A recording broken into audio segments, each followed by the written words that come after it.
warahmatullahi wabarakatuh. Halo teman-teman. Halo. Apa kabar hari ini? Lagi sehat kan? Perkenalkan nama saya Anissa Fitria. Saya bersekolah SD Negeri 021 Siabung, Kecamatan Siabung, Kabupaten Mandailing. Ini adalah cerita dari Mandailing yang berjudul Pelita dari Mandailing, kisah Syekh Mustafa Husin. Pernahkah kalian membayangkan ada seorang ulama hebat dari desa yang kecil dan sulit, tetapi cahaya ilmunya menerangi seluruh negeri? Hari ini saya akan bercerita tentang sosok luar biasa dari tanah Mandailing, yaitu Pelita dari Mandailing, kisah Syekh Mustafa Husin bin Umar Nasution Al-Mandiri, pendiri pesantren Mustafawiyah Purbabar.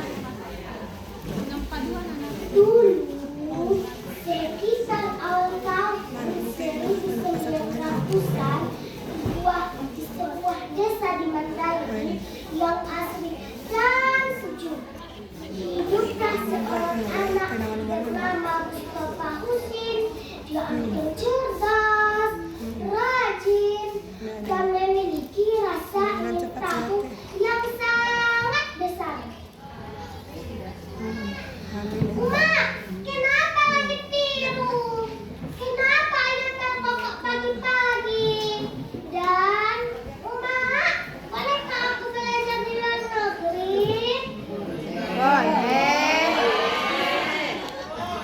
Nah, langit biru itu ciptaan Allah. Kau akan tahu jika terus belajar. Dan soal belajar ke luar negeri tentu boleh, asal niatmu untuk kebaikan dan membawa ilmu pulang. Teman-teman, sejak kecil Mustafa kecil senang membaca kitab. Bahkan saat anak-anak lain bermain di sungai, ia duduk di bawah pohon kapu sambil membaca. Ia sering berkata, "Aku ingin jadi orang yang bermanfaat. Aku ingin membangun sekolah untuk semua orang." Tahun demi tahun berlalu, Syekh Mustafa muda menuntut ilmu hingga ke tanah suci Makkah. Bayangkan teman-teman, perjalanan jauh ia tempuh demi ilmu. Di sana ia belajar dari para ulama besar. Tapi tahukah kalian, hatinya tak akan pernah tanah kelahirannya Mandailing. Ilmu ini tidak akan kusimpan sendiri. Aku akan kembali. Aku akan membangun pesantren di kampungku, tempat anak-anak bisa belajar tanpa harus pergi sejauh ini. Setelah bertahun-tahun menuntut ilmu, Syekh Mustafa muda pulang ke Mandailing. Masyarakat menyambutnya dengan hangat. "Wahai Mustafa, kami bangga kepadamu. Ajarilah kami, bangunlah pesantren di sini."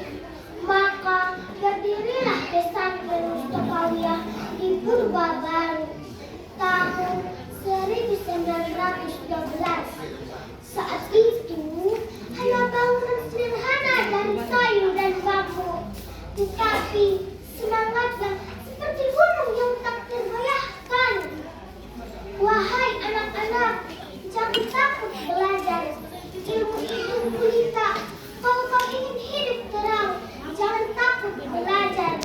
Di sini kita belajar karena hanya bukan agama, tetapi juga cinta, damai, bahkan cinta pada alam." Pesantren Mustafawiyah tak pernah sepi. Santri datang dari berbagai daerah.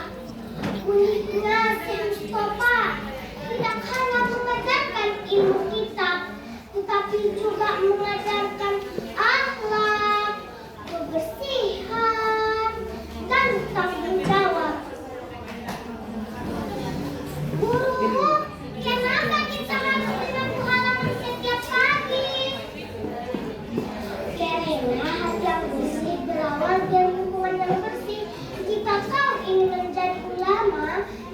akan tumbuh niat dan tempatmu. Syekh Mustafa juga sangat bijaksana. Jika ada perbedaan pendapat antar santri, ia akan duduk di tengah dan berkata, ilmu itu luas, jangan saling menyalahkan, marilah berdiskusi. Kebenaran harus dikejar dengan hati yang lapang. Pesantren terus berkembang hingga hari ini. Ratusan bahkan ribuan santri telah lahir dari sana. Mereka menjadi guru, ulama, dan tokoh masyarakat. Syekh Mustafa muda wafat dalam damai, tetapi semangatnya dan pesan-pesannya tetap hidup. Ia pernah berkata, jangan jadikan ilmu sebagai hiasan, tapi jadikan ia lentera yang menerangi umat. Jadi